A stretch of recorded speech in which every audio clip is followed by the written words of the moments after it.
नहीं चलेगी, नहीं चलेगी।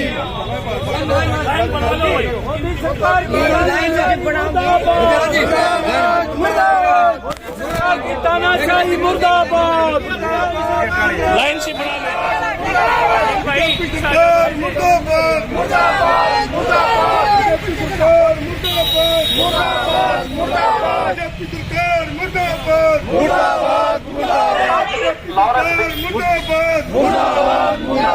बीजेपी सरकार मुर्दाबाद,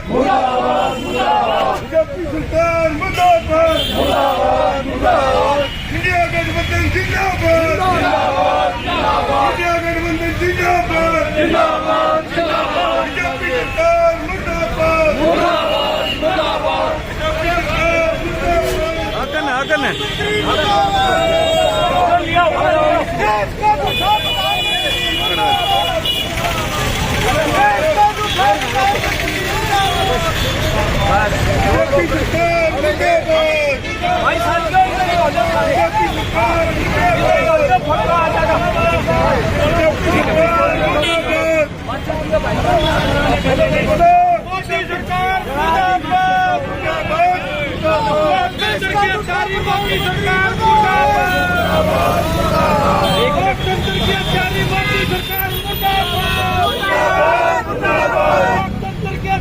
मोदी सरकार मुर्दाबाद,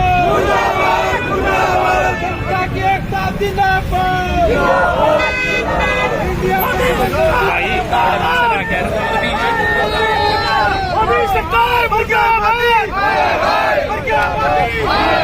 देश का गुंडा मोदी मुर्गा पूरा बंद अगर खा गया देश खा गया। मोदी सरकार मुर्दाबाद, इंडिया गठबंधन जिंदाबाद,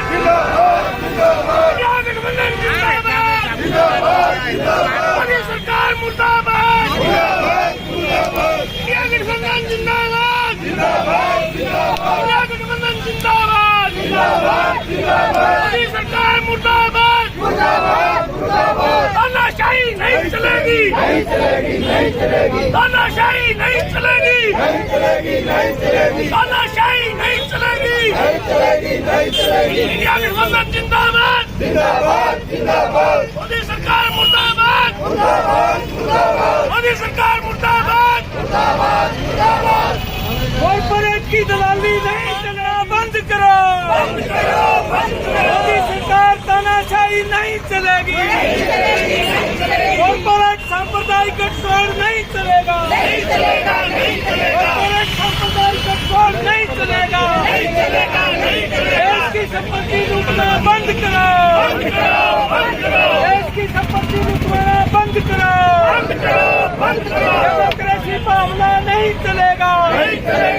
लोकतंत्र पर हमला नहीं चलेगा, साथियों साथी सुखदेव, साथी अकेला और वो जो है संतोष किया जाए और बाइक दे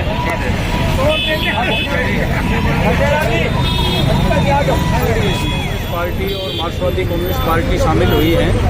आप पार्टी का वो अभियान चल रहा था, इस वजह से वो नहीं आ पाए, वो भी हमारे साथ हैं। ये देश के इतिहास में पहली बार 192 के आसपास एमपीओं को बाहर किया है और उनको बाहर करके जिस तरह के काले कानून इन्होंने पास किए हैं वो अंग्रेजों से भी 10 गुना ज़्यादा खतरनाक है। यूएपीए में संशोधन कर दिया और ज़्यादा खतरनाक बना दिया और 15 दिन की पुलिस हिरासत का 90 दिन की पुलिस हिरासत बढ़ा दी गई है। ये एक षड्यंत्र के तहत हमला करवाया गया और उसके बाद विपक्षी सांसदों को बाहर करके मनमाने कानून इन्होंने पास किए। चुनाव आयोग अपनी झोली में बिठा लिया इन्होंने और देश में तानाशाही स्थापित कर रहे हैं। हम लोगों ने केंद्र सरकार की इस तानाशाही के विरोध में पुतला दहन किया है और आने वाले टाइम में हम लोग इंडिया गठबंधन के जन जन तक जाएंगे। अगर 2024 में इनको सत्ता दे दी तो इस देश के संविधान और लोकतंत्र को खत्म करके और ये फांसीवाद और तानाशाही देश में स्थापित करेंगे। ये अंग्रेज के दलाल थे और ये हमारे नेताओं को अब ये अपना रहे हैं, गोदी में ले लिया इन्होंने। चौधरी चरण सिंह को, हमारे वल्लभ भाई पटेल को, महात्मा गांधी को, इनकी विचारधारा से इनका कोई वास्ता नहीं है। इसलिए देश में ये कॉरपोरेट की दलाली करके उनसे पैसे लेकर के इलेक्ट्रल बॉन्ड के जरिए मीडिया को, बड़े मीडिया को अपने पक्ष में करके जुडिशरी को प्रभावित करके देश में तानाशाही स्थापित करना चाहते हैं। भारत की जनता ये ऐसा नहीं होने देगी और इंडिया गठबंधन इनके खिलाफ जो फैसला अनुकूल लड़ाई लड़ेगा, इसलिए आज हमने ये पुतला जलाया। 513 हल्का भवानी खेड़ा पे इंडिया गठबंधन का फैसला है कि मोदी सरकार जो तानाशाही कर रही है, देश के 146 सांसदों को बाहर का रास्ता दिखा करके उन्होंने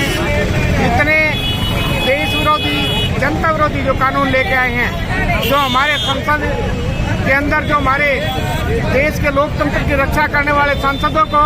इसलिए बाहर कर दिया ताकि इनके खिलाफ कोई बोल न सके और ये अपने मनमानी कर सकें और देश की जनता के खिलाफ ऐसे ऐसे कानून लेके आ रहे हैं जो अघोषित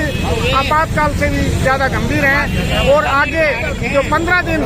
रियासत में रखती थी पहले पुलिस, अब 3 महीने तक रखेगी किसी को बिना बताए भी। इस प्रकार के कानून जो कानून लोकतंत्र को खत्म करने के कानून हैं, ये हमारे देश की जो बीजेपी सरकार वो लेके आ रही है। तानाशाही के रूप में मोदी का चेहरा और भी उजागर हुआ है और देश के लोकतंत्र को और भारत के संविधान को ये लोग खत्म करना चाहते हैं। आज सभी दलों के साथियों ने, इंडिया गठबंधन के सभी हमारे साथियों ने मिलकर के कि मोदी सरकार का पुतला जलाने का काम किया है और मोदी, हमारी जनता से अपील है कि तानाशाही सरकार को, पूरी लोकतंत्र विरोधी सरकार को और संविधान विरोधी सरकार को हटा करके पूरी जनता ने एक होके इस देश से, इस भारतीय जनता पार्टी की सरकार को बाहर करना है और इंडिया गठबंधन को लेके आना है। तो हमारी जय एकता, जय संघर्ष, जय युवा कल्याण संगठन आज तमाम जो इंडिया जो हमारा लाइन्स बना हुआ है उसके पार्टी के लोग भी थे, CPM भी थी, कांग्रेस पार्टी भी थी, दूसरी पार्टियां भी थी। उसके अलावा विभिन्न जन संगठन थे, जिस तरह अपने स्वतंत्रता सेनानी के संगठन थे, दूसरे थे, व्यापार मंडल से भी थे। तमाम संगठनों ने मिलकर आज सरकार को चेताया है कि जिस प्रकार से संविधान की धज्जियां उड़ाई गई है, उन सांसदों को जो बात उठानी चाहिए थी उनको बाहर कर दिया गया और उसके अवैध में बहुत ऐसे कानून पास कर दिए जो जनता की इतने नहीं है, इसके खिलाफ हम राजपथ